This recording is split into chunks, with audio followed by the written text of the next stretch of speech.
Imagina um estrangeiro chegando ao Brasil pela primeira vez.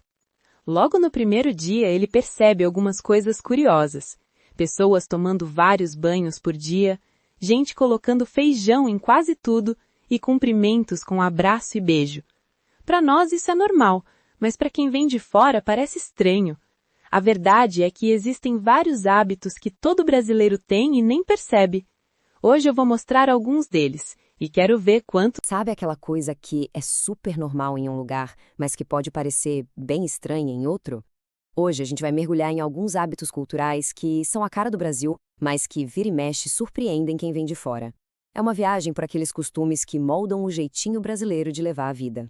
Para a gente começar a pensar nisso, uma pergunta simples. Quantas vezes por semana uma pessoa toma banho? Uma vez por dia, talvez? Ou um pouco menos, dependendo de onde mora, do clima? Essa pergunta, que parece boba, já abre uma porta enorme para a gente entender as diferenças culturais. E se a resposta fosse 8,5? Pois é, essa é a média de banhos por semana aqui no Brasil, mais de um por dia. E é com esse número bem curioso que a gente começa a nossa primeira exploração. Vamos entrar agora no que a gente poderia chamar de Código da Limpeza. É o jeito único do Brasil de encarar a higiene pessoal. Pode parecer um detalhe, mas, olha, revela muita coisa sobre a cultura do país. E quando a gente compara com outros países, essa diferença fica gritante. Dados da Procter & Gamble mostram isso direitinho. Enquanto no Brasil a média é de 8,5 banhos por semana, lá nos Estados Unidos, por exemplo, o número cai para 6,5. É uma diferença tanto, né?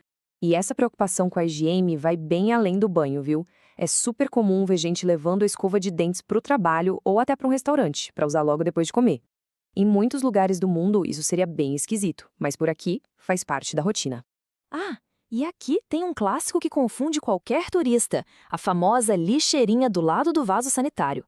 E a razão para ela existir é bem simples e prática. Não é uma escolha, é uma questão de encanamento.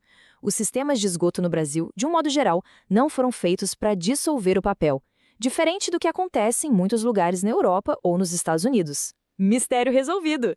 Mas, afinal, de onde vem essa cultura da limpeza? Bom, é uma mistura de coisas. Primeiro, a gente tem a herança dos povos indígenas, que já tomavam banho todo dia muito antes dos europeus chegarem. Aí você junta isso com o nosso clima tropical, que praticamente pede um banho para refrescar, e, depois da Segunda Guerra, a indústria americana que chegou com tudo, popularizando sabonetes, shampoos e consolidando de vez esses hábitos. E toda essa proximidade com o próprio corpo acaba se refletindo no jeito que as pessoas interagem umas com as outras. Agora, a gente entra no universo do afeto, para tentar decifrar a linguagem do famoso calor humano brasileiro. Olha, cumprimentar alguém no Brasil pode ser uma arte. E às vezes exige até um pouco de matemática, sabia? Depende muito de onde você está no país. O jeito de dizer oi já entrega logo de cara essa cultura do toque, do contato físico. Por exemplo, em São Paulo, o costume é um beijinho no rosto. Chegou no Rio de Janeiro, aí já são 2.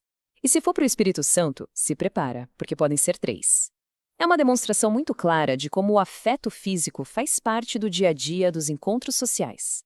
E o impacto dessa cultura do afeto é gigante. O depoimento desse estudante francês, o Boris Pravda-Starov, mostra isso perfeitamente. Ele disse: quando voltei para a França, abracei meu pai e ele achou estranho. Pode parecer insignificante, mas isso realmente muda as relações. Mostra como esses pequenos gestos constroem laços de um jeito diferente, né? Essa proximidade também aparece no jeito de falar. Chamar as pessoas pelo primeiro nome, mesmo o chefe ou alguém numa posição mais formal, é sinal de amizade, de cordialidade, não de falta de respeito. É mais uma pecinha nesse quebra-cabeça de uma cultura que valoriza a conexão pessoal, quebrando formalidades para criar um clima mais próximo. E agora vamos para uma área onde a cultura se expressa de um jeito delicioso, a comida. Chegou a hora de explorar algumas aventuras e alguns costumes da culinária brasileira que são, no mínimo, surpreendentes. Uma coisa que chama muito atenção é o jeito de comer. É super comum comer pizza usando garfo e faca, principalmente em um restaurante. E o mesmo vale para salgadinhos, tipo pão de queijo, que a galera geralmente pega com o guardanapo. A ideia, no geral, é evitar colocar a mão direto na comida. E já que estamos falando de pizza, os acompanhamentos podem ser polêmicos. Uma pesquisa da Kraft Heinz mostrou que 34% das pessoas no Brasil colocam ketchup na pizza. e 20% usam maionese. Imagina a cara de um italiano vendo isso. Mas aqui é só mais um jeito de adaptar o prato para o nosso gosto. E quem fala em comer no Brasil tem que falar do rodízio. É aquele esquema de serviço com preço fixo, onde se come à vontade e a comida não para de chegar na mesa. E tem rodízio de tudo, de carne, de pizza, de sushi, de massa. É basicamente um paraíso da abundância. O paladar para doces também tem umas manias bem brasileiras. O abacate, por exemplo, que em muitos lugares é salgado, aqui é sobremesa. A gente come com açúcar ou batido com leite. O leite condensado, então, nem se fala. É quase o ingrediente nacional. Vai no açaí, na pipoca, em tudo. E, claro, as pizzas doces, de chocolate ou doce de leite, que são uma sobremesa super popular. Bom, além desses costumes sociais e da comida, o próprio ritmo de vida no Brasil tem um tempero diferente. Vamos dar uma olhada agora na relação com o tempo, o trabalho e o jeito de celebrar. Um ponto super importante na qualidade de vida é o tempo de descanso. Por lei, no Brasil, todo trabalhador tem direito a 30 dias de férias por ano, sem contar os mais ou menos 12 feriados. É um contraste bem grande com países como os Estados Unidos, por exemplo, onde os dias de descanso costumam ser bem menos. E essa percepção do tempo também é mais flexível na vida social. Chegar um pouquinho atrasado para uma festa, por exemplo, é super normal, às vezes até esperado. O horário marcado é mais uma sugestão do que uma regra rígida. O que importa mesmo é que o encontro aconteça. Tá, então depois de passar por todos esses hábitos da higiene aos horários, fica a pergunta: qual é o segredo? O que conecta tudo isso? A resposta parece estar em uma palavrinha-chave: conexão humana. Um conceito que ajuda a entender muita coisa é o tal do jeitinho brasileiro. É a arte de improvisar, de achar soluções criativas para os problemas, muitas vezes dando uma contornada nas regras. É uma mentalidade que valoriza o resultado final e a colaboração mais do que a rigidez do processo.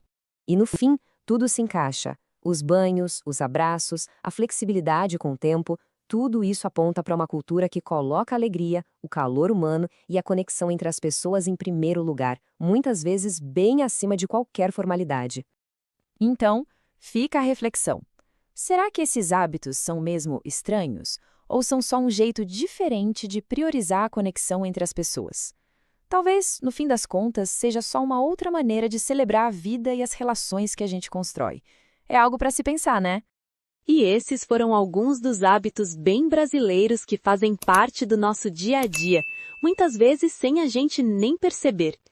Agora eu quero saber de você. Qual desses hábitos você também tem? Conta aqui nos comentários. Se você gostou do vídeo, não esquece de deixar o like, se inscrever no canal e ativar o sininho para não perder os próximos vídeos. Muito obrigado por assistir e até o próximo vídeo!